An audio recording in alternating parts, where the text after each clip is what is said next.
first and second divisions. But the move to the north of London was to change all that.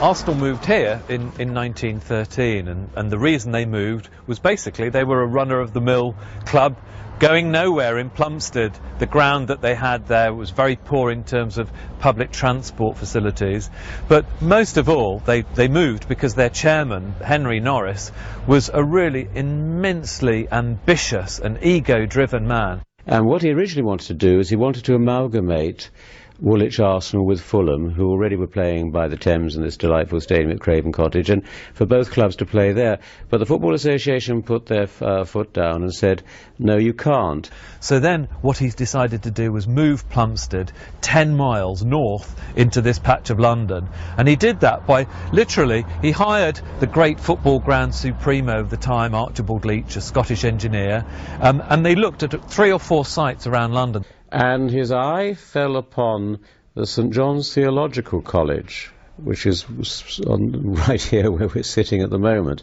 who had fairly substantial playing fields. But what made Highbury different from a lot of other grounds was that it was right next door to a tube station. This was the crucial thing. This is why Norris and Leach, between them, decided that this was going to be the place for the new ground. Arsenal began life at Highbury as a second division team, playing under the managership of George Morrell. They attracted reasonable crowds, averaging 20,000 in their first season in their newly built but humble home. It was basically a bog standard ground of the time. One stand, a very basic stand with about 4,000 seats with a terrace in front, and the rest of the ground with 3 sides of terracing. Big, uncovered mounds, not an inch of cover for standing spectators, crushed barriers, very few toilets or facilities, very few entrances actually to the ground, just in the corner by the tube station, nothing on Highbury Hill at all. In planning terms, an absolute nightmare. It would never be allowed in this day and age. The modern-day Highbury and the amazing new Emirates Stadium are a world away from these modest beginnings in terms of facilities and features. But what they do share is the same postcode. The move to the new stadium means Arsenal stay in N5, and it's been a vital part of the relocation plans from the start. Playing anywhere else wasn't an option. It's another dream come true, because being here and playing in front of 38,000 people, when we know every game we could sell out another 20 or 30,000 seats as a minimum. So we needed to move. The question is, where could we move to? But to stay in the borough and to stay locally, which is only 5 minutes away, and build a state-of-the-art stadium is something which will be the pride and joy, I'm sure, for every Arsenal fan. The idea that they were going to go and play maybe at Wembley or out on the M25 or God knows where was just, I think, unthinkable. And the saving grace to the romantics who can't really bear the thought of not being here, the saving grace is that we're just over there. That was vital to me. Not to say from now on you have to go to South London. That would have been a disaster. That's a big achievement of the board to have realized that and to have materialized it, that just walk. You don't lose your habits, just walk in a bigger flat, you know. You still come home, the flat is just a bit bigger.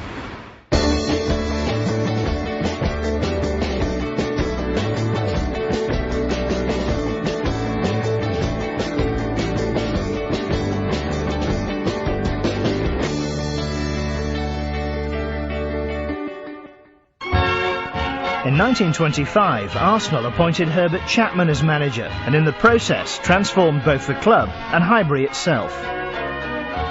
Here's Mr. Herbert Chapman, the famous manager, with his lads at Highbury. I still think he was the greatest football manager this country has ever had. He wanted to make Arsenal an outstandingly modern club, and Chapman was extraordinary. I mean, his innovations were just legion. When Herbert Chapman took over the club in 1925, it took him a few years to settle in and to get his feet, and then to appreciate what the possibilities of a club like this in central London were. And one of the first things he and the architect did was they rebranded the club in modern day terms. That's the kind of terminology that we'd use. And just this symbol here with the football, the A and the C, Arsenal Football Club, in itself is a fantastic piece of corporate branding. Oh, you look all around Highbury and you see examples of that.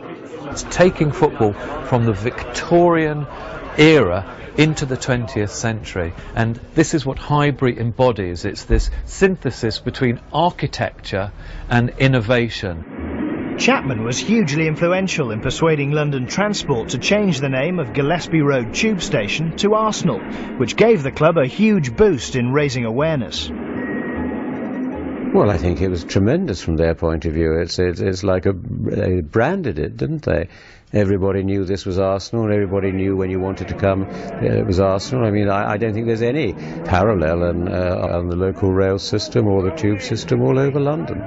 It's quite unique. Tragically, Chapman died before he saw many of his ideas reach fruition, but the club never forgot his contribution and commissioned this bronze bust in the Marble Halls, which welcomed visitors to Highbury for 70 years. The Chapman bust really is, if you like, the beating heart of Arsenal.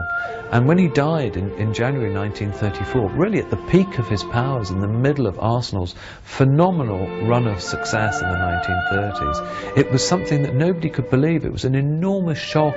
So that bust is not just for his achievements, but that sense of loss that people felt. And who better to sculpt his likeness than Jacob Epstein, one of the greatest artists of the time.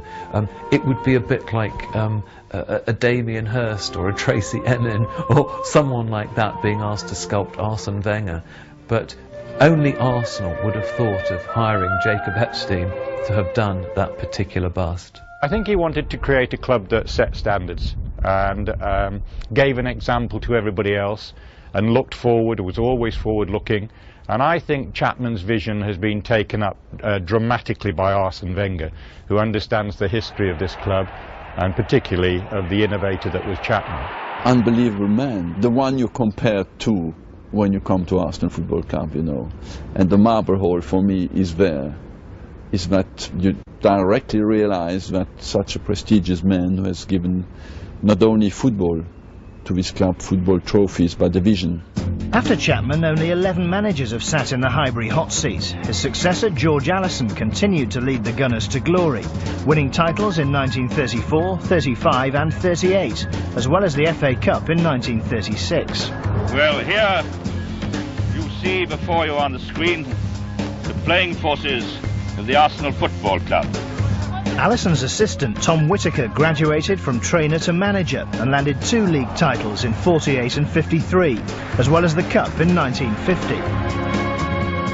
Arsenal are going all out for championship honours this season.